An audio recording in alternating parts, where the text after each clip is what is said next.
Hello, mighty companion. This is Earl Purdy. I want to welcome you to Hardcore Course in Miracles here on Facebook Live, and we're going to be talking about exactly what would be the correct way to judge. If you're going to judge, what would be the way to do it that would benefit you and benefit everybody else around you? So we're going to be talking about the judgment of the loving right mind, which the Course in Miracles will call the judgment of the Holy Spirit. And I'm Earl Purdy. Welcome to Facebook Live. We're going to start out with a little music to get us tuned in, our theme song. It's from John Christmas at www.johnchristmas.com. And let's get in this together. I'm excited to go through this with you.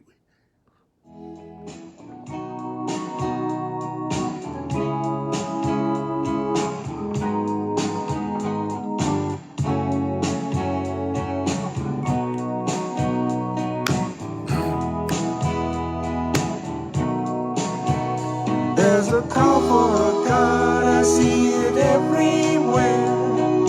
Everybody's running scared, and everything is turning upside down. But the words I hear, they keep coming through from deep inside of me and you. It's telling us that love is who I am.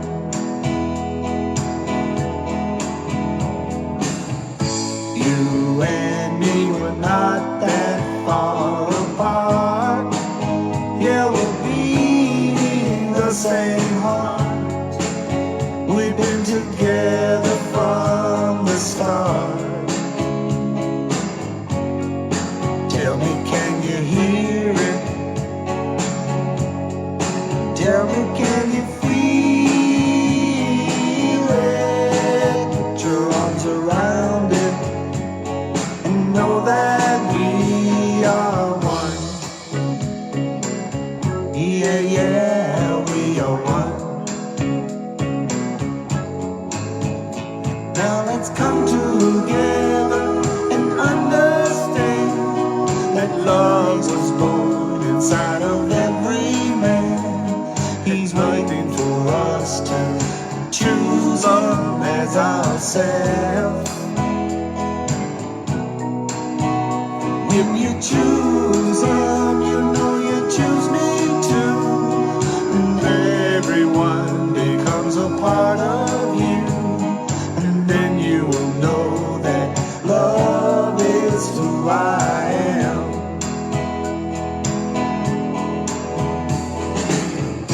You and me were not that far apart.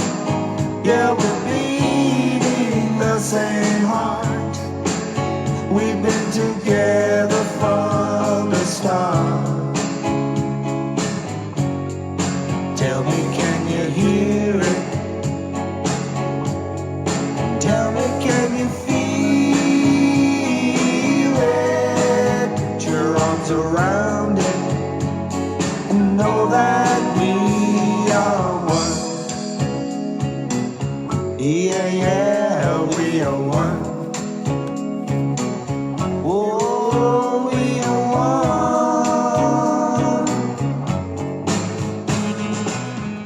one. Welcome to Hardcore Course in Miracles again. This is Earl Raj Purdy. We're going to be on chapter 12, the Holy Spirit's curriculum, which is the loving right mind's curriculum. The judgment of the loving right mind, which is the judgment of the Holy Spirit, on page 215 in the text. Foundation for Inner Peace version of A Course in Miracles.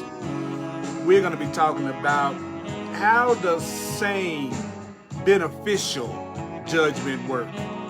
It's going to be deep. Page 215 in the text. You and me were not that far apart. Yeah, we're beating the same heart. We've been together from the start.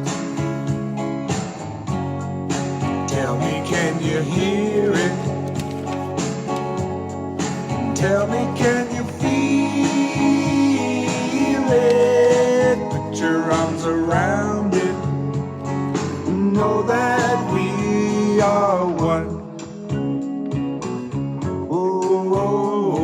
are one.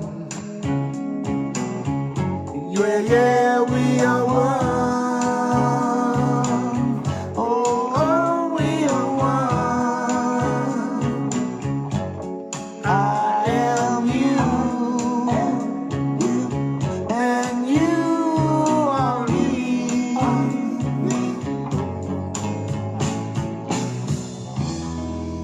Woo, I am you, you are me. That was Brother John Christmas at johnChristmas.com if you want to get that music. We're going to be talking about judgment, how you can use judgment to your benefit. Because I don't know about you, but there's a part of me that just friggin' loves to judge. And in my 40 years of working with the Course in Miracles, what I've found is that no matter what my habits are, the Holy Spirit, the loving right mind, my true self, the divine self, my inner teacher and guide, these are all Course in Miracles definitions of the Holy Spirit, will use whatever I think, whatever I've made, whatever I've done as a tool for my awakening and to heal my mind and to make me a more loving person. And that's been so great. The most challenging part of A Course in Miracles is how loving it is. It's so loving. Now, I call myself the remembering coach, the divine remembering coach. There's nothing more important than remembering specifically what the Course in Miracles is telling you to think and do. If you want to experience the peace that the Course in Miracles promises, it's not through analyzing the Course in Miracles that it will happen. It will come from remembering what it's telling us and applying it to our thinking, Do you know that the Course in Miracles is working primarily, first and foremost, with your perception, the way that you see things? Because the way that you see things determines how you feel. So we're going to be doing Chapter 12, the Holy Spirit's curriculum, the judgment of the Holy Spirit. It's so great to have you here. And I'm going to remind you that you need not believe the ideas. You need not accept the ideas. You need not even welcome the ideas. Some of the ideas you may actively resist. Some of the ideas you will find hard to believe. Some of the ideas you will find hard to believe. Some of the ideas you may find quite startling.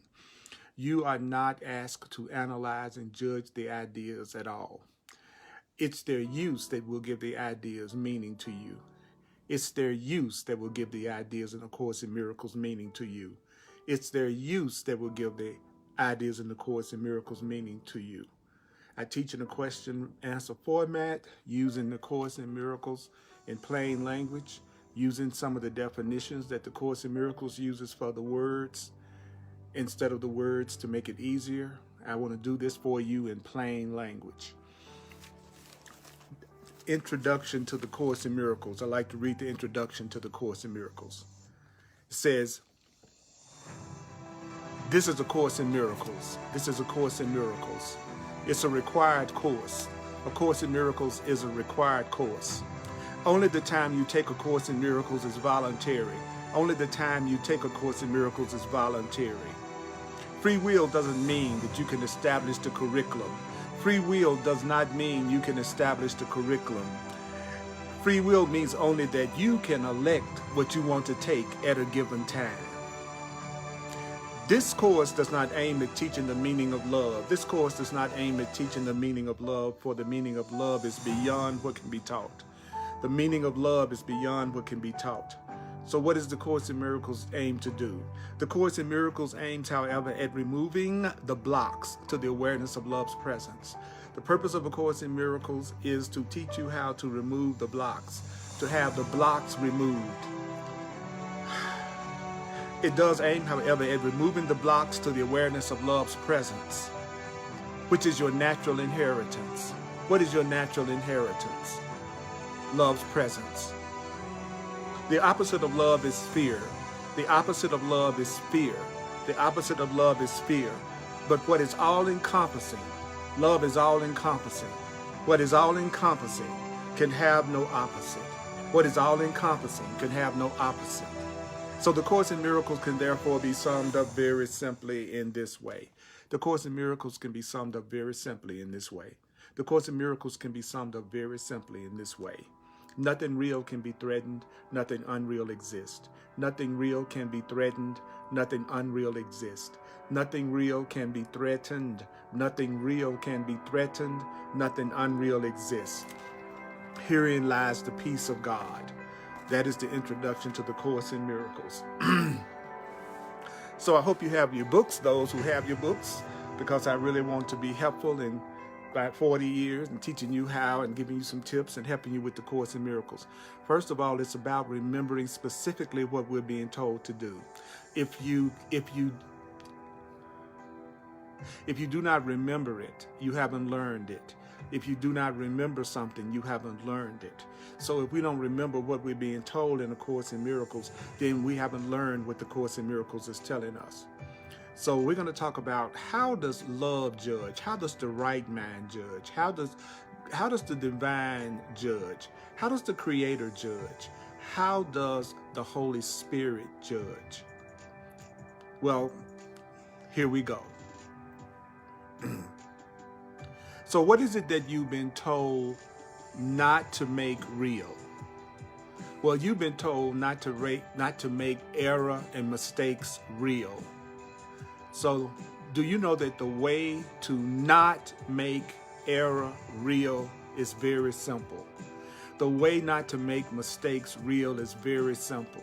The way not to make mistakes real, did the Course in Miracles say that was very simple? The way to not make the ego real, which is an error, and fear real, is very simple. Very simple. So do you know that if you want to believe in error, if you want to believe in the ego, if you want to believe in mistakes, you would have to make it real. If you want to believe in error, you have to make it real. If you want to believe in a mistake, if you want to give a mistake power, you have to make it real, because a mistake and error is not true. Truth is true, but a mistake is not something that's true. That's why it's called a mistake, because it wasn't the right thing. It wasn't what was true to do. So errors are not true. Errors are not real. Errors are not real because errors are not true. But what is true in its own right? What is it that's true in its own right? Truth is true. Truth is real in its own right. Truth is real. So what is real? Truth is real. So we've been told not to make error real. The way to do this is very simple.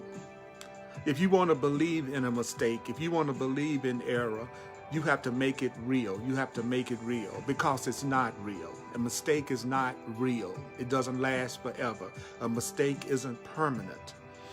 And the Course in Miracles says, but the truth is real. The truth is real. The truth is real. The truth is true. The truth is real.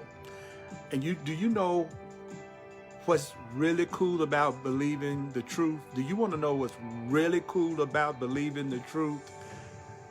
Well, it says, to believe in truth, you do not have to do anything. What? To believe in the truth, you don't have to do anything. To believe in the truth, you do not have to do anything to believe in the truth. Did you hear what I said? You do not have to do anything. You don't have to do anything. To believe in the truth, you don't have to do anything. You don't have to do anything. To believe in the truth, you don't have to do anything. To believe in the truth, you do not have to do anything. Did you hear what I said? To believe in the truth, you don't have to do anything.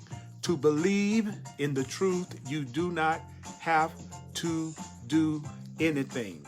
So, do you have to do anything to believe in the truth? Do you have to do anything to believe in the truth? Yes or no?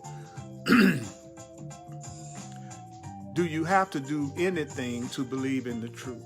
Do you have to do anything to believe in truth? It says it right here. You do not have to do anything. So what is it that you have to understand? If you If you must understand, this is what the Course in Miracles says. If you must understand, if you must understand, this is what you must understand. Do you know what you need to understand? I'm going to tell you what you need to understand. I'm going to tell you what you need to understand. Repetition, repetition, repetition, repetition. Understand that you do not respond to anything directly. You don't respond to anything directly. You are not responding directly to me right now. Do you realize that you are not responding to me directly? You are not responding to me directly. Understand that you do not respond to anything directly. So what do you respond to? What are you always responding to? You are always responding to your interpretation of anything. So what are you responding to? Your interpretation of it. You are always responding to your interpretation of what's happening. You're responding to your interpretation all the time, every moment, like right now. You are not responding. Do you know that you are not responding directly to what I'm saying? You are responding to what? You are responding to your interpretation of what I'm saying. You are responding to your interpretation of what I'm saying. You're not responding to me directly. You are responding to your interpretation of what I'm saying. Understand that you don't respond to anything directly.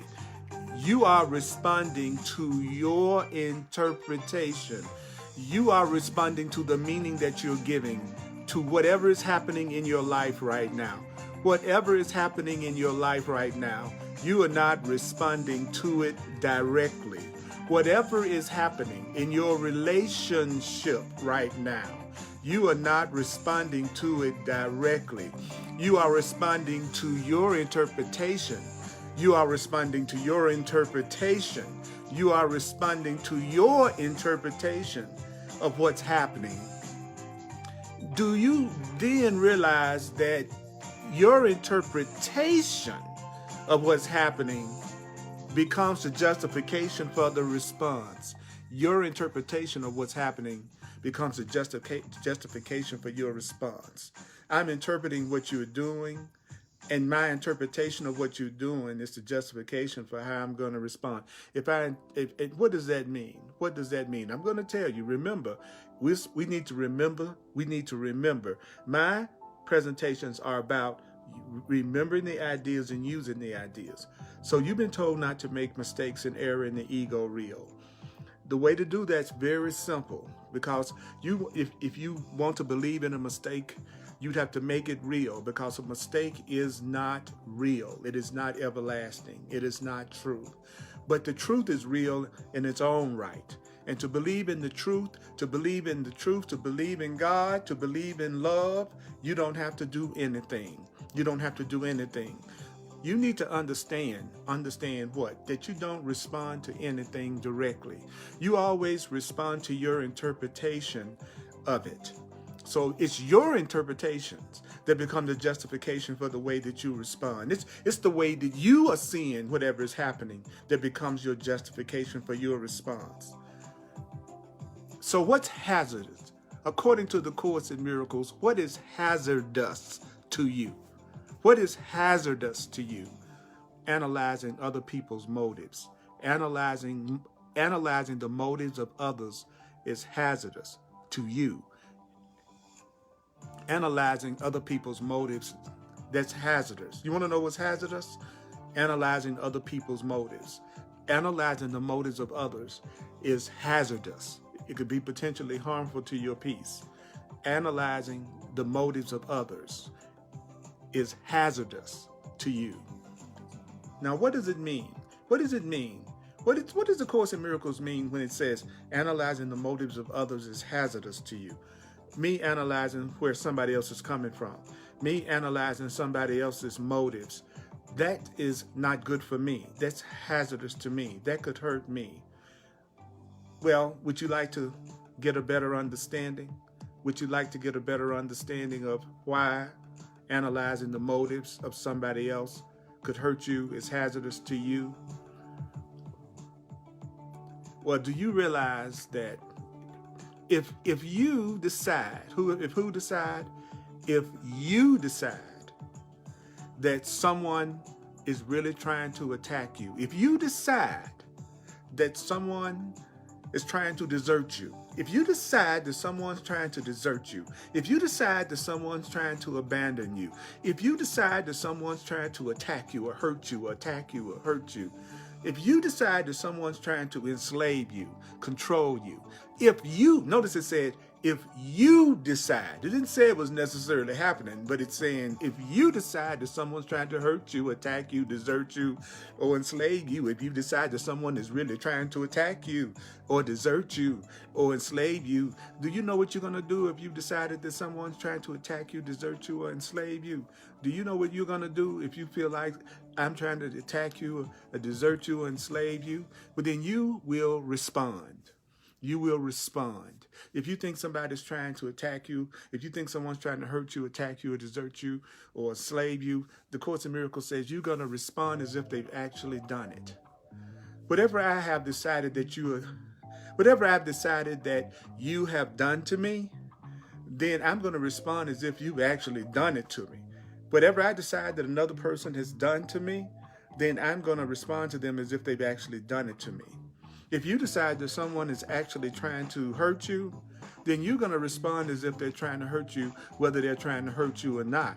If you decide you've analyzed the motives of somebody, right? You've analyzed their motives, and you say their motive is to hurt you, or desert you, or attack you in some way, then you are going to respond to them as if they've actually done it.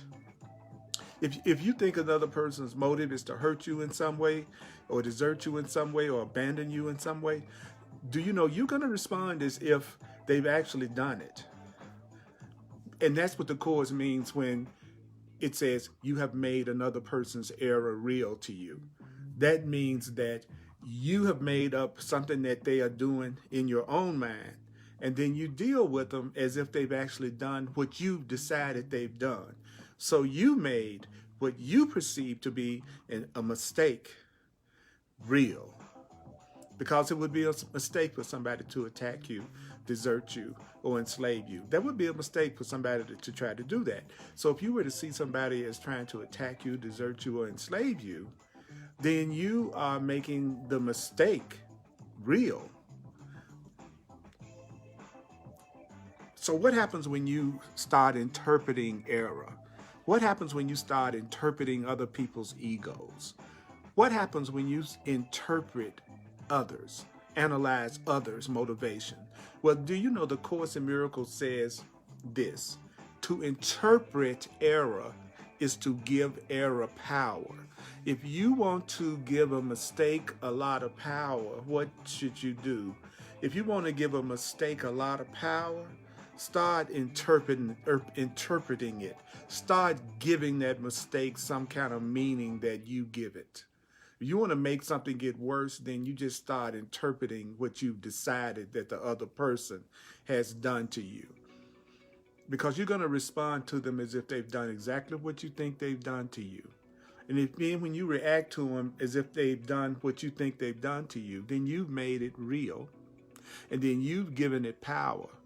And the ones you think you're right, the ones you think that the motivation the other person is what you think the motivation of the other person is, do you know that the ones I decide that you are trying to do whatever I've decided you are trying to do, then I'm going to overlook the truth. See, when you're focusing on the ego, when you're focusing on fear, when you're focusing on what you think someone else is doing or going to do to you, then you're going to overlook the truth.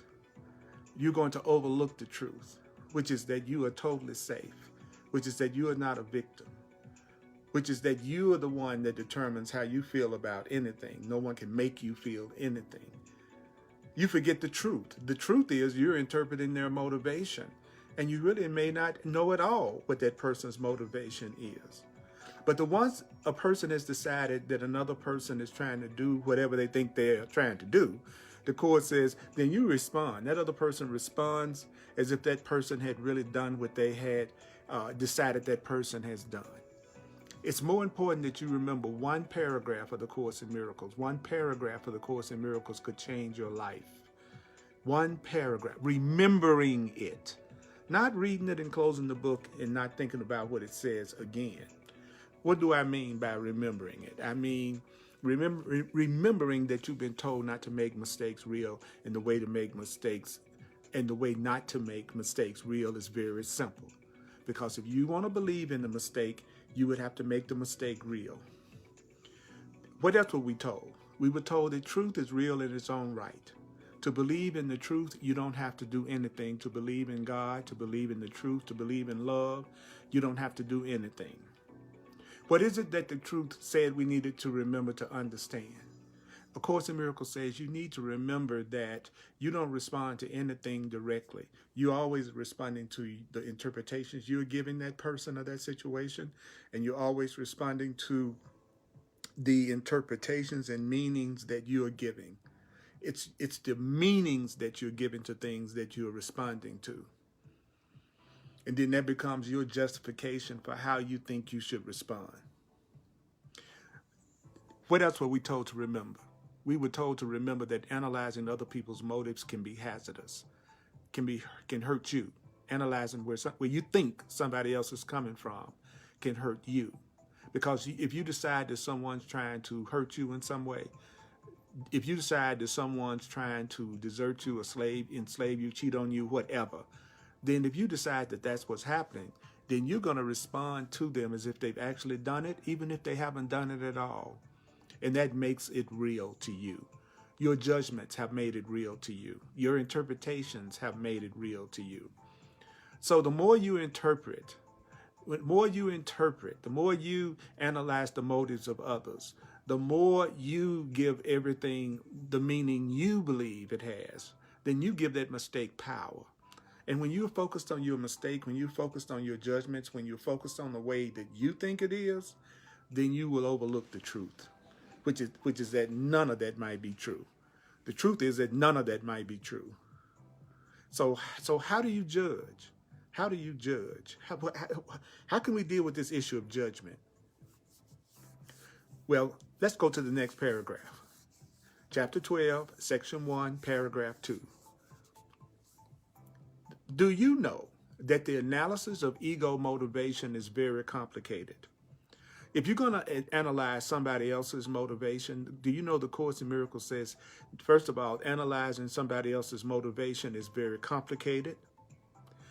Trying to analyze where somebody else's ego, somebody else's perceptions and beliefs are coming from is very obscuring. And you really can't analyze anybody else's ego without involving your ego. You can't really analyze somebody else's ego except through your own ego. So it's always ego analyzing ego. It's always ego analyzing ego. It's never spirit analyzing the ego. It's never the loving mind analyzing the fearful mind. It's never love analyzing fear. There's never sanity analyzing insanity. So if you're going to analyze, it's very complicated. It has the truth, and you can't see my ego except through your ego. So anything you see in my ego, anything you see in my personality, anything that you're projecting on me is really true about your mind and the way your mind works. Whatever person projects on me, that's really telling me the truth about how their mind works. So what is the whole process of analyzing everybody else's ego? What is the whole process representing? What is the whole process of analyzing other people's motivations? What is that process? Why am I constantly judging everything and everybody around me? Why am I trying to figure out where everything and everybody else around me is coming from? Well, the Course in Miracles says the reason why you analyze other people's motivation is because you are attempting to demonstrate something to yourself. So why is it that people judge and analyze where other people are coming from? When you are analyzing the motivations of others and using your own mind, your own ego to do it, what are you trying to demonstrate? I love it. The Course says you're trying to demonstrate your ability to understand what you see. That we're always trying to demonstrate that we have the ability to understand what we're looking at. Do you know that you're always trying to demonstrate to yourself that you understand what you're looking at, that you understand what's going on, that you know what's going on? The Course in Miracles says we're always trying to demonstrate that we have the ability to understand what we're looking at. And the way that you try to demonstrate your ability to understand everything is that you analyze everything and you try to analyze the motives of everyone, and you project your meanings and interpretations on everything around you. And that's you trying to demonstrate that you have the ability to understand things. So when the person is trying to demonstrate that they have the ability to understand something, they're going to analyze the motivations of others. They're going to interpret the motivations of the other person because they're trying to demonstrate to themselves they know what's going on. Now, how do you know that that's true? Well, you know it's true because you react to your interpretations as if they are correct. A person usually reacts as if their judgments are correct. I've decided where you're coming from, then I react to you as if I'm right about it. I decide where I'm deciding where other people are coming from, what they're trying to do to me, and then I react to it as if it is absolutely the truth. But I'm really just trying to demonstrate that I have the ability to understand what I'm looking at. And to show myself that I have the ability to understand what I'm looking at, then I'm going to judge the motivations of everything and everyone around me and react to it as if it's true. And why am I doing that? Because I'm trying to convince myself I'm right. I'm trying to convince myself that I know what's going on. And then the Course says, and do you know, then you may then control your reactions behaviorally. So what does that mean? I decide you don't like me. I might control how I behave when I'm around you and not act like I think you don't like me. But I'm really not controlling myself emotionally. See, a lot of times we can be feeling different from the way we behave. Have you ever behaved opposite to the way you were feeling inside? Have you ever behaved differently from the way you were feeling on the inside? Well, the Course in Miracles says that's you reacting to some kind of interpretation that you've made, but you decided to behave differently from the way that you were feeling. Now, when you behave differently from the way that you are feeling, when you feel one way and you act another way, what are you doing? When you feel one way and you act another way, what are you doing? Well, the Course in Miracles says this would obviously be a split or an attack. An attack on what? When you behave one way and think another way, when you think one way and you behave another way according to the Course, then you are attacking the integrity of your mind. You are attacking the integrity of your mind. Now, what does it mean to attack the integrity of your mind? What it means when you are attacking the integrity of your mind is that you are reacting one way on the inside emotionally, but you're reacting on the outside totally different. I don't like you. I feel upset, but I'm behaving like I'm not.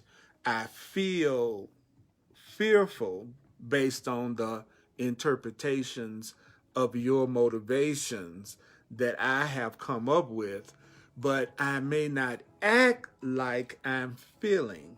And when you don't behave in alignment with how you feel, the Course says you are pitting one level of your mind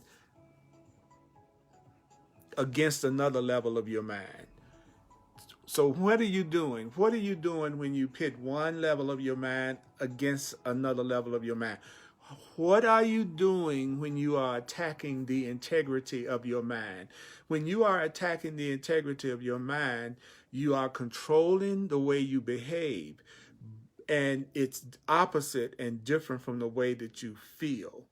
You're responding to your interpretations as if they are correct because you're trying to demonstrate to yourself that you understand what you see.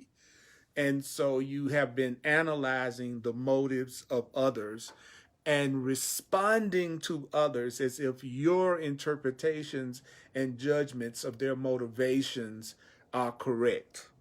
Woo! Woo! Wow. See what I'm talking about? I am remembering what it's saying. If you will notice, I'm not analyzing A Course in Miracles. I'm remembering what the Course in Miracles is saying to me. I'm remembering what I'm being taught. That's how you can get to the point that you use an idea, is you have to remember the idea.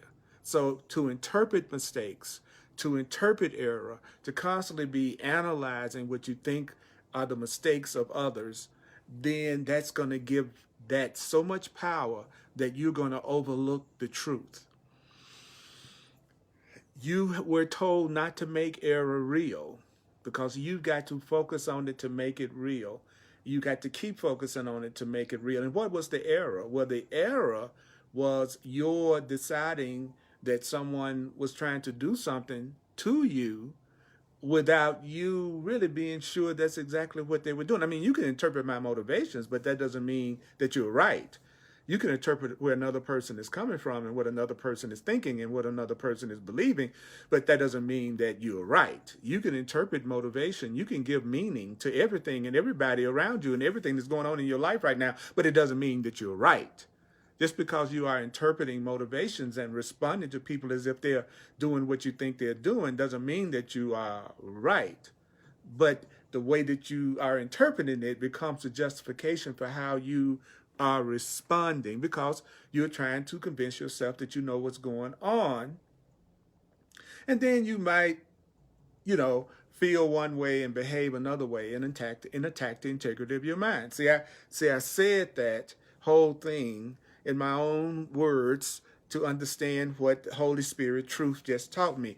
That's how you learn A Course in Miracles. I've been doing A Course in Miracles as a teacher and a student for over 40 years.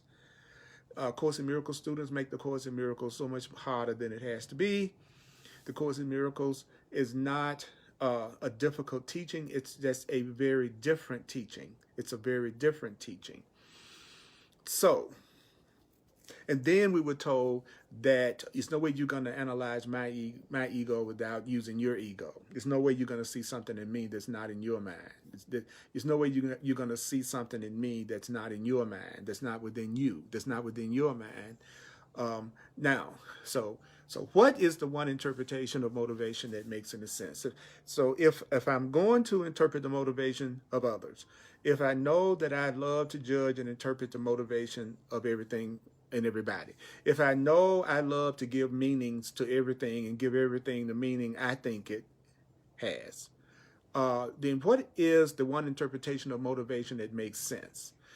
The Course in Miracles says, love says, Holy Spirit says, let me give you an interpretation of motivation that won't hurt you. Let me give you an interpretation and a judgment that won't hurt you. Let me give you a judgment that will always bless you. You love to judge? Okay, no problem. Rather than fighting your desire to judge, let me just give you a judgment that is a judgment that makes sense. Would you like a judgment that makes sense? Would you like an interpretation that makes sense? Would you like a perception that makes sense? Well, there's just one. There's just one. And because this is the Holy Spirit's judgment, I'm going to give you a judgment that's God's judgment. I'm going to give you a judgment that is the judgment of a loving, right mind. I'm going to give you the judgment of a loving, right mind, of love. And since the Course says, since I'm giving you the Holy Spirit's judgment, since I'm giving you the right judgment, then that requires no effort at all on your part. What do you mean? Well, if I'm going to give you the judgment to use, then you don't have to come up with any judgments. You don't have to come up with your interpretations of everybody else's motivation. You can retire. We don't need you to give your judgment about everything and everybody, because I'm going to give you a judgment. And since this is a judgment that's already been prepackaged and the right judgment to use, this judgment doesn't require any effort on your part to judge. That's what it means. It doesn't require any effort on your part to continue to judge, because Spirit is going to give you a judgment that makes sense. Spirit is going to give you an interpretation of everybody's motivation that makes sense.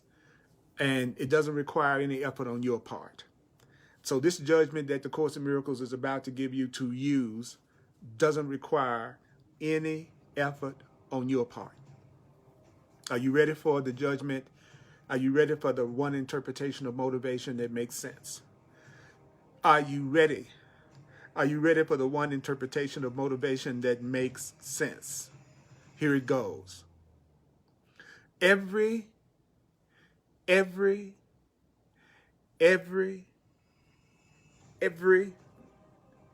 loving thought is true. If it's a loving thought, it's true. If it's a loving thought, it's true. If it's a loving thought, it's true. If it's a loving thought, it's true. If it's a loving thought, it's true. If it's a truly loving thought, it is true. If it is a freeing thought, it is true. If it is a peaceful thought, it is true. If it is a healthy thought, it is true. If it is a peaceful thought, it is true. Every loving thought is true. So what is true? Every loving thought. Any loving thought is true. So what is true? What is true? Remember, it's about remembering specifically what is true. Every loving thought. Every loving thought is true. What is everything else then? If every loving thought is true, if every loving thought is real, then what about all the other thoughts? What about all the other thoughts? What about the thoughts that are not loving, not freeing, not abundant? Well, it says it right here. Everything else except a loving thought is an appeal for healing and help. Any thought that's not a loving, happy, joyful, abundant, freeing thought is an appeal for healing. It's an appeal for help, regardless of the form it takes. The appeal could take the form of somebody cursing you out. The appeal for help could take the form of someone being cruel, sad, mean, unloving, frightened, guilty. Those thoughts are appeals for help, calls for help, appeal for healing. I'm mad at you right now. I'm angry and I'm going off. What's really happening is I'm making an appeal for help. I'm calling for help. I'm calling for help. You know, good so-and-so, you do me so wrong. I can't stand you. You don't ever do what I want you to do. A person that's conscious, that's listening to that, a conscious being is saying, this is what a conscious being is hearing when someone else is going off. Okay. Well, as a conscious being, when somebody else is going off and they're angry and they're upset, what I would hear is this. I'm calling for help. I'm calling for help.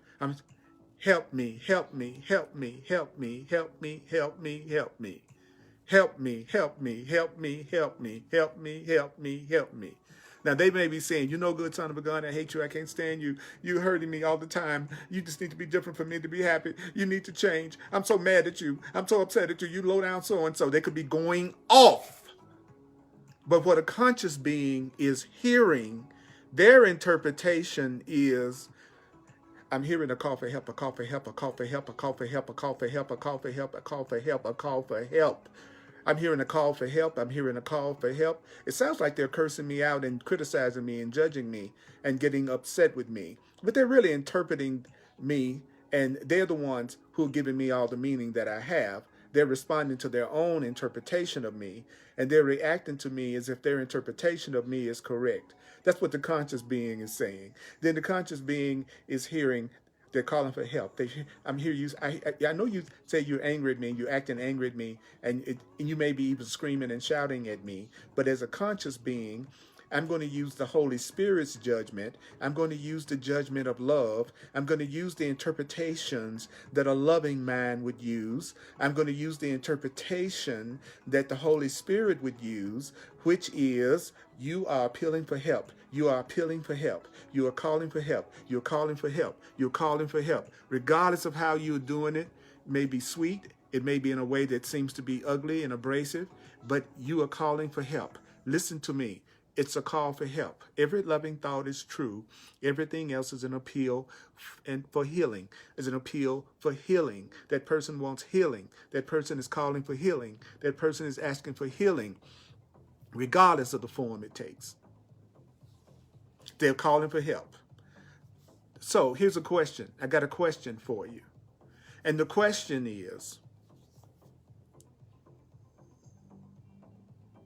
can you be justified in responding back with anger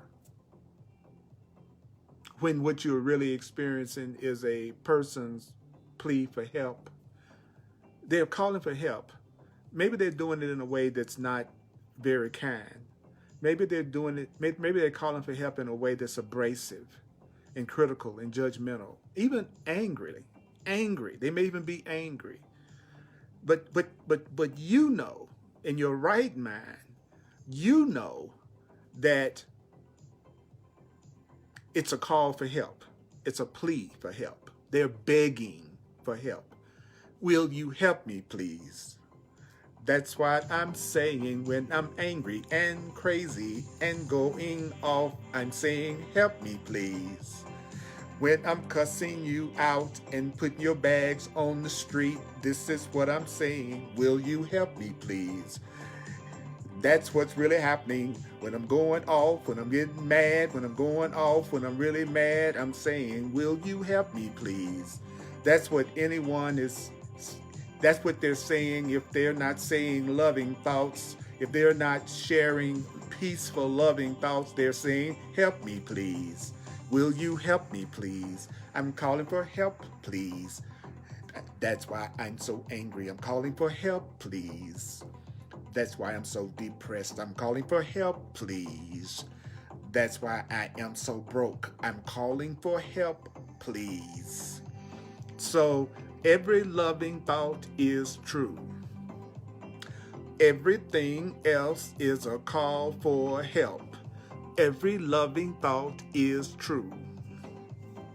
Everything else is a call for help. So what do? Well, no response can be appropriate. There's only one response that's appropriate to a person's call for help. That's the willingness to give it. The right response to a call for love is a willingness to give the love, to give the help. Because that's only what the person is really asking for. When they're going off, when they're sad, when they're unhappy, they're just asking for help. So what does that mean? Well, it means if you offer them anything else except help, if you see it as anything other than a call for love, if you see their upset and anger or whatever they're doing that's not loving as anything other than a call for help, then do you realize you are assuming the right to attack their reality?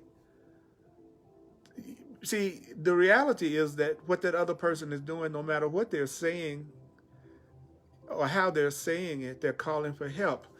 And if you want to give them anything but help, the Course says you are assuming the right to attack their truth that they're calling for help by interpreting it as you see fit.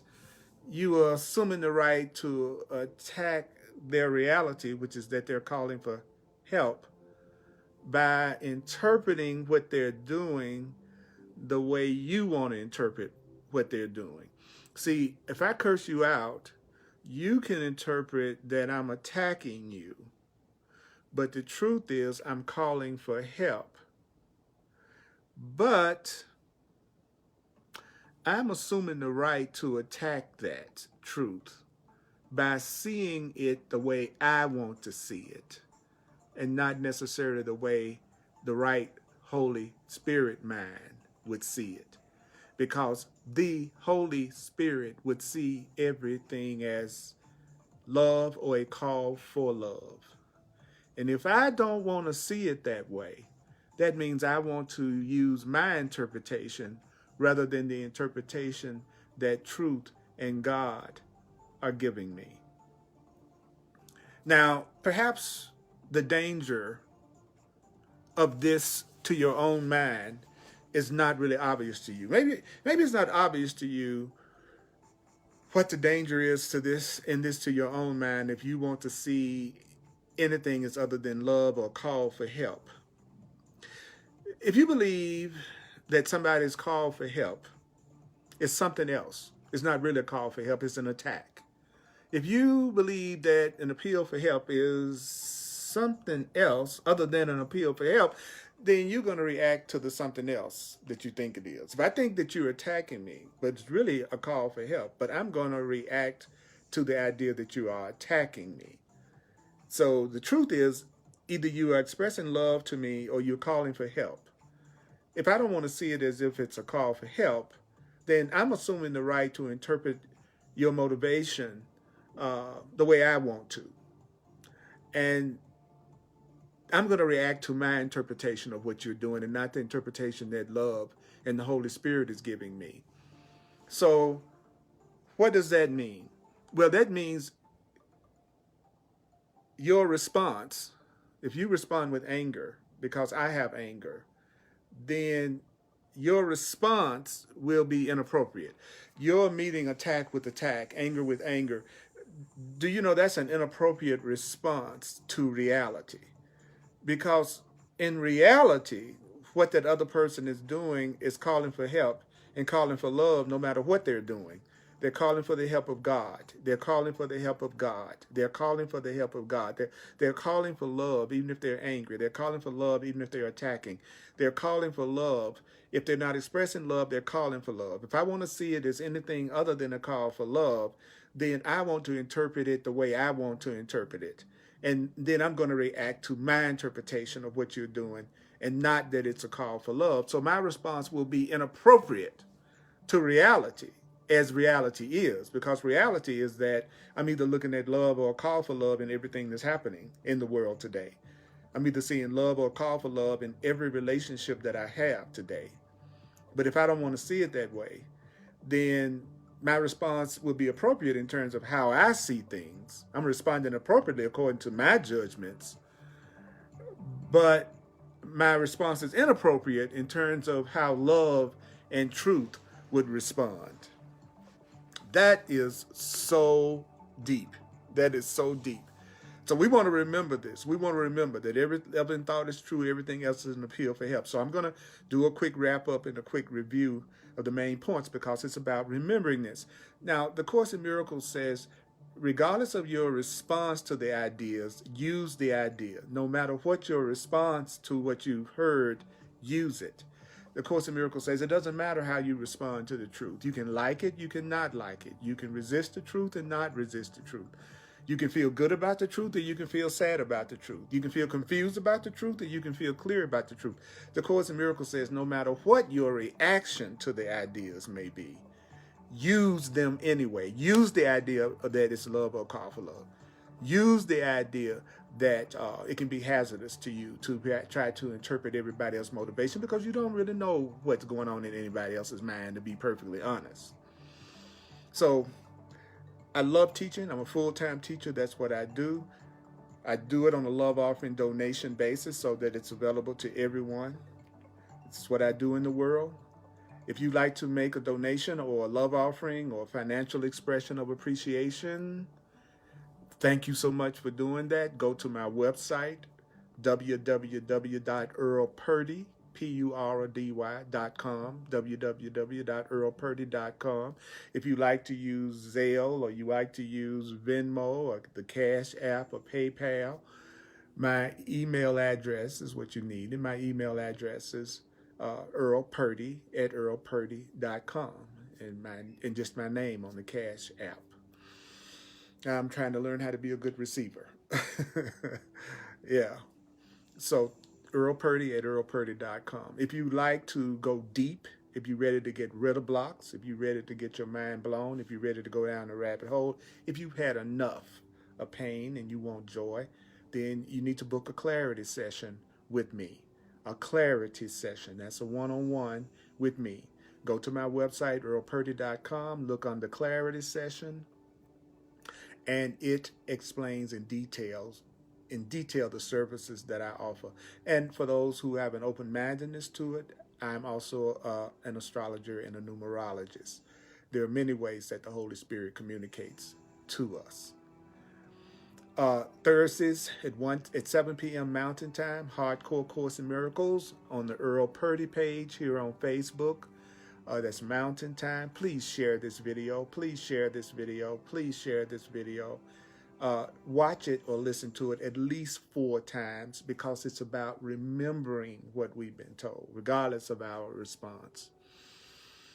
Sundays at 1 p.m. on Facebook Live, 1 p.m. Mountain Time, I do another Course in Miracles Facebook Live presentation. Every Sunday, 1 p.m. Mountain Time on the Earl Purdy page. Follow the page, subscribe to the page so that you can be notified whenever I go live, because I will be doing more spontaneous presentations. Okay, so now the name of the game is, what did we hear? What did you hear? What did you hear? What did you hear? Well, we heard that we are studying, we're going to go all the way through chapter 12. This is a powerful chapter. It's called the Holy Spirit's Curriculum. It's like, and the Holy Spirit is the loving right mind, your essence, your divine self. So what is the curriculum that love, the voice for God, is trying to teach you? Okay, now what you are hearing is the way you're going to be one day, if you're not already looking at things that way right now. So remember, you're either hearing what you are expressing, or you are hearing what you are going to express when you complete the curriculum. I want you to hear that again. You may not, readiness is not mastery. Readiness is not mastery. So for some of you, you were hearing how you're going to look at things one day. And some of you may be already doing it this way, and you just needed some reinforcement. So let me do the review. You have been told not to make mistakes real. And the way to do this is very simple. If you want to believe in the ego, if you want to believe in fear, if you want to believe in error, you would have to make error real. You would have to make error real, because errors are not real. They don't last forever. They're not true. The truth is real in its own right. The truth is real in its own right. And to believe in the truth, you don't have to do anything to believe in the truth. You don't have to do anything. Understand that you don't respond to anything directly. You don't respond to anything directly. You respond to your interpretation of it. Your interpretation becomes your justification for the way you respond.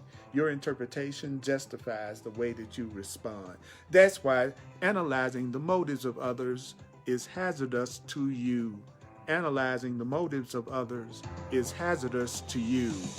If you decide that someone is trying to attack you or desert you or enslave you, if you decide that someone is trying to hurt you, you will respond as if they had actually hurt you, and you would make your perception real to you.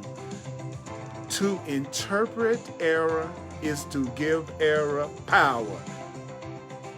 If you believe that the error has power, you will overlook the truth. The analysis of somebody's motivation is very complicated, very obscuring, and never without your own ego involvement. The whole process, why are you analyzing so much? Why are you judging so much? Why are you trying to interpret where everybody else is coming from? Well, the Course says it's because you are trying to demonstrate your own ability to understand what you see. And when you are trying to demonstrate your ability to understand what you see, you're going to believe your judgments and your interpretations of what's going on. But you are only seeing other people's egos through your own ego. Now, you may interpret where you think someone else is coming from, and then you may control how you behave, but you're really not controlling how you feel. If I feel that you don't like me, I may not act like I feel that way. I may behave differently from how I feel. And when I do that, that's an attack on the integrity of my mind. So how do you get out of this dilemma, since you really don't know what's going on anyway? There is but one interpretation of motivation that makes any sense. There is but one interpretation of motivation. There is only one interpretation of motivation that makes any sense. There is only one interpretation of motivation that makes any sense. There is but one interpretation of motivation that makes any sense. And because it's the Holy Spirit's judgment, it doesn't require any effort on your part. It doesn't require any effort on your part. This judgment doesn't require any effort on your part. Every loving thought is true. Everything else is a call for help. Every loving thought is true. Everything else is a call for help. Every loving thought is true. Everything else is a call for help, regardless of the form it takes. Can you be justified in responding with anger to what's a call for help? The only appropriate response is the willingness for that person to be helped. No matter what unloving thing they may be saying or doing, they're calling for healing and they're calling for help. Don't attack that person's truth. That person's truth is, no matter what they're doing, no matter how unloving it is, how upset they are, they're calling for help. They're calling for help. So, in order to experience help yourself, in order to experience healing yourself, be willing to use the Holy Spirit's interpretation of what's going on. Stop using your interpretation of what's going on and use love's interpretation of what's going on in the world today and in your relationship and in your life. No matter what people are doing in your life, no matter how they're treating you in your perception, if you want to break that pattern, use love's interpretation, even if you don't want to, even if you don't believe it's true. Tell yourself, every loving thought is true. Every loving thought is true. Every loving thought is true. Everything else is a call for help. Everything else. If they're angry, if the other person is upset, if there's insanity going on, what you're looking at is a call for help. That person is calling for help. They may not be doing it in a kind way. They may not be calling for help in a way that your ego likes. But anything other than love is a call for God. It's a call for help. It's a call for help to the divine, to the infinite. We're either seeing love or you're seeing a call for love. You're only seeing love or you're seeing a call for it. That's all that you are seeing. That's the one correct interpretation of another person's motivation that will bless you. That is a judgment. That is a judgment, the judgment that will bless you. It's either love or a call for love. Mighty companion, listen to this over and over again. remember specifically what you've been told. To remember it is to learn it. You haven't learned it if you don't remember it. I appreciate you. And when you're angry, and when you're upset, and when you're sad, when you're acting a fool, that is your call for help. That is your call for love. That's you calling for help. That's you calling for love. Don't forget that. Don't forget to include yourself. I love you. I appreciate you. And may the course be with you. And I look at all your comments. I want to remember that. It's just love or a call for love.